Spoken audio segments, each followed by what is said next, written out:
پیارے دوستو، یہ 15 سال پرانا قصہ ہے۔ ان دنوں آصف اور رضوان میڈیکل کے طالب علم تھے۔ ایک مرتبہ کلاس میں وہ انسانی ڈھانچے کے بارے میں پڑھ رہے تھے کہ ٹیچر کی آواز آئی، ڈیئر اسٹوڈنٹ، کل سے جو 2 چھٹیاں سٹارٹ ہو رہی ہیں اسلامی تہوار کے سلسلے میں، ان 2 چھٹیوں کے بعد میں نے آپ سے پورے انسانی ڈھانچے کا ٹیسٹ لینا ہے۔ گھر آ کر آصف اور رضوان کو پورا یقین تھا کہ وہ اس ٹیسٹ میں فیل ہو جائیں گے، کیونکہ ابھی تک ان کے ذہن میں انسانی ڈھانچے کی کھوپڑی کی ہڈیوں کے نام اور ساخت واضح نہیں ہو رہے تھے۔ وہ دونوں کتاب کھولے انسانی ڈھانچے پر لکھا ہوا مضمون پڑھ رہے تھے کہ اچانک آصف بولا، اگر ہم کہیں سے ایک انسانی کھوپڑی لے آئیں تو ہمارا کام بن سکتا ہے۔ ہم کھوپڑی تو سامنے رکھ کر اچھی طرح سے کھوپڑی کی ساخت کے نام یاد کر سکتے ہیں، رضوان نے کہا۔ ارے بھائی، یہ جو ہم اپنے موبائل پر نیٹ سے کھوپڑی کی فوٹو اور معلومات نکال کر سامنے رکھے ہوئے ہیں، اس سے بات نہیں بن سکتی، آصف نے جواب دیا۔ مستقبل کے ڈاکٹر رضوان صاحب، ہاتھ میں پکڑی ہوئی چیز کی بات ہی کچھ اور ہوتی ہے۔ مانا کہ نیٹ پر سب کچھ ہے، مگر یہ صرف موبائل کی اسکرین کی حد تک ہے۔ تم میری بات پر غور کرو، تم کو سمجھ آ جائے گی کہ جب ہم کھوپڑی کو اپنے ہاتھوں میں پکڑ کر اس میں موجود ہڈیوں کی ساخت پر غور کریں گے تو ہم کتنی آسانی سے اپنا ٹیسٹ یاد کر سکتے ہیں۔ اس ٹیسٹ میں ہم دونوں کو اچھے نمبر لینا لازمی ہے، ورنہ 2 ماہ قبل جو ٹیسٹ ہوا تھا اس میں بھی ہم کم نمبر آئے تھے اور ہمارے ٹیچر ڈاکٹر ایاز صاحب ہم پر سخت ناراض ہوئے تھے۔ آصف کی تقریر سننے کے بعد رضوان بھی اس بات پر مان گیا کہ اگر کسی جگہ سے کھوپڑی مل جائے تو ان کو واقعی بہت آسانی ہو جائے گی۔ اپنا ہونے والا ٹیسٹ کلیئر کرنے میں چند منٹ بعد رضوان نے اپنا موبائل پکڑا اور اس کا انٹرنیٹ بند کرتے ہوئے بولا، تو ڈاکٹر آصف صاحب، یہ کھوپڑی وغیرہ بازار میں تو فروخت ہوتی نہیں، تو میرے سویٹ دوست، یہ آئے گی کہاں سے؟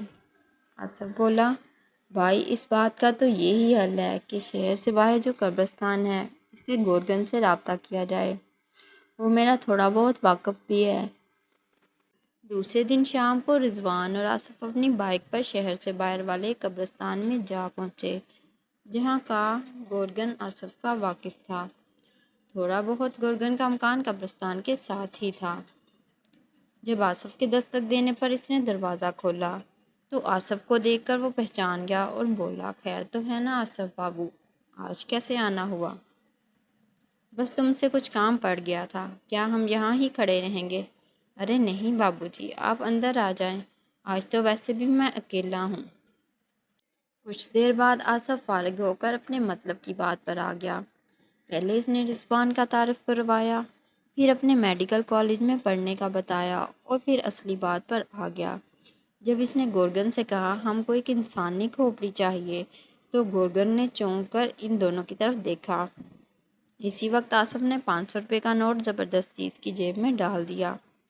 گورگن نے پہلے تو کھوپڑی نکال کر دینے سے معذرت کر لی، مگر جب آصف نے اس کو یقین دلایا کہ وہ کھوپڑی کسی غلط مقصد کے لیے نہیں لے جا رہے، وہ میڈیکل کے اسٹوڈنٹ ہیں اور ان کو واقعی تعلیمی سرگرمی میں استعمال کرنے کے لیے کھوپڑی درکار ہے، تو گورگن نے یہ کہتے ہوئے کھوپڑی نکال کر دینے پر رضامندی ظاہر کر دی۔ ٹھیک ہے صاحب، مگر اس کی مزید کچھ قیمت بھی دینی ہوگی۔ آصف نے مزید 500 روپے اس کو دیے تو اس نے ان کو رات 10 بجے آنے کا کہا۔ وہ واپس چلے آئے۔ گھر آ کے رضوان نے آصف کو کہا، آصف، میں تو پہلی مرتبہ اتنی رات کے قبرستان جاؤں گا، کہیں مجھے کوئی روح ہی نہ چمٹ جائے۔ تو آصف ہنستا ہوا بولا، ابے گامر، تو میں کیا روز رات کو قبرستان جاتا ہوں؟ کیا میں کفن چور ہوں؟ تم گھبراؤ نہیں، گورگن ہمارے ساتھ ہوگا۔ رات 9 بجے کے قریب آصف نے گھر والوں سے بہانہ بنا کر اجازت لی اور دونوں گورگن کی طرف چلے گئے۔ گورگن دونوں کو لے کر قبرستان چلا گیا۔ قبرستان جا کر رضوان اور آصف کو بہت خوف آ رہا تھا، کیونکہ ہر طرف اندھیرا تھا اور موسم خراب ہونے کی وجہ سے کچھ بجلی بھی چمک رہی تھی۔ بہرحال گورگن نے ان دونوں کو حوصلہ دیا اور وہ آگے بڑھتے رہے۔ آخر ایک قبر منتخب کی گورگن نے، جو کہ پہلے سے بہت پرانی تھی، اور گورگن نے کہا کہ میں اسی قبر میں سے تم لوگوں کو کھوپڑی نکال دیتا ہوں، یہی بہتر رہے گا۔ تھوڑی دیر بعد گورگن نے قبر میں سے ایک کھوپڑی نکال لی اور اپنی جیب میں سے کالے رنگ کا تھیلا نکال کر اس میں وہ کھوپڑی ڈال دی اور آصف کو پکڑا دی۔ آصف پکڑتے ہوئے بہت ڈر رہا تھا، لیکن خیر ہمت کر کے انہوں نے وہ کھوپڑی پکڑی اور اپنی اسکوٹر پر بیٹھ کے گھر کی طرف چل آئے۔ جب آصف نے رضوان کو اس کے گھر کے سامنے اتارا تو اس نے رضوان کو کھوپڑی پکڑا دی اور کہا کہ میرے گھر میں کوئی لاکر نہیں ہے، اس لیے تم اپنے گھر لے جاؤ اور جا کے فوراً لاکر میں رکھ دینا تاکہ کسی کو شک نہ ہو۔ رضوان یہ سن کر مان گیا اور کھوپڑی اپنے ساتھ اپنے گھر لے گیا، اور جاتے ہی اس نے الماری کا دروازہ کھول کے کھوپڑی اندر رکھ دی اور خود آرام سے لیٹ گیا۔ جیسے ہی وہ لیٹا تو اسے اچانک ایک زوردار چیخ سنائی دی۔ جب اس نے فوراً ہڑبڑا کر باہر نکل کر دیکھا تو اس کے بھتیجے کے سر سے خون نکل رہا تھا۔ پوچھنے پہ پتہ چلا کہ چھت سے ایک سیمنٹ کا ٹکڑا گرا ہے جس سے اس کا سر پھٹ گیا ہے۔ فوراً طبی امداد دینے کی وجہ سے اس کی جان بچ گئی۔ اب آصف اپنے کمرے میں جا کر سو گیا اور رضوان اپنے کمرے میں۔ ابھی کچھ ہی دیر رضوان سویا ہوگا کہ اس کے بھائی جان کے چیخنے کی آواز آئی اور انہوں نے کہا کہ رضوان رضوان تم ابھی تک سوئے ہوئے ہو، تمہیں کب سے کالز کر رہے ہیں اور تم اٹھا ہی نہیں رہے ہو۔ رضوان نے کہا خیریت تو ہے بھائی جان، بچہ تو ٹھیک ہے آپ کا، سر اس کا پھٹ گیا تھا اب وہ ٹھیک ہے نا؟ اس نے کہا وہ تو ٹھیک ہے لیکن جلدی چلو، ہمیں آصف کے گھر جانا ہے۔ اس نے کہا آصف کے گھر؟ لیکن آصف کے گھر کیوں؟ اس کے بھائی جان نے کہا کہ آصف کی اچانک موت ہو گئی ہے۔ رضوان یہ سن کر بہت پریشان ہوا اور بہت حیران ہوا اور پوچھا یہ کیسے ہوا اور کب ہو گیا؟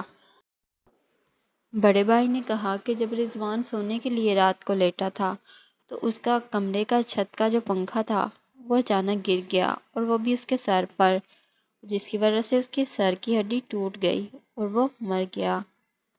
رضوان کو یہ سنتے ہی اچانک خیال آیا کہ یہ سب کچھ اسی کھوپڑی کی وجہ سے ہو رہا ہے جسے ہم لے کے آئے ہیں۔ اس لیے وہ بہت پریشان ہو گیا اور اس نے سوچا کہ وہ کھوپڑی کو واپس اسی قبر میں دفنائے گا۔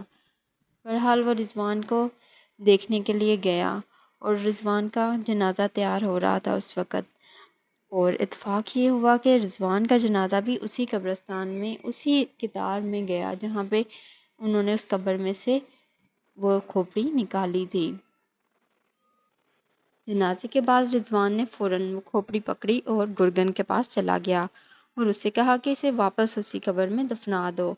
گرگن نے کہا کہ میں نے تو آصف صاحب کے اصرار پہ آپ کو یہ کھوپڑی نکال کے دی تھی، ورنہ یہ بہت بری بات ہوتی ہے اور یہ گناہ ہوتا ہے کہ کسی قبر میں سے ہم کوئی کھوپڑی نکالیں، اسی لیے اس طرح مردے کو بھی تکلیف ہوتی ہے۔ بہرحال رضوان نے اسے 500 روپے اور دیے اور اسے کہا کہ اس کھوپڑی کو فوراً واپس اسی قبر میں دفنا دینا اور ایک تصویر کھینچ کے مجھے بھیج دینا تاکہ مجھے یقین ہو جائے کہ کھوپڑی اپنی واپس جگہ پر پہنچ گئی ہے۔ جیسے ہی رضوان یہ سب کر چکا تھا تو اچانک رضوان کی آنکھ کھل گئی اور رضوان نے دیکھا کہ یہ سب اس کا ایک خواب تھا، ایک بھیانک خواب جسے وہ ساری زندگی نہیں بھول سکا، اور اس نے توبہ کر لی کہ ہم کبھی بھی کوئی کھوپڑی جو ہے وہ کسی بھی قبر سے نہیں نکالیں گے، اور اس طرح سے یہ کہانی ختم ہو گئی۔ تو پیارے دوستو، اگر آپ کو یہ کہانی پسند آئی ہے تو لائک کرو، شیئر کرو اور سبسکرائب کرو۔ شکریہ۔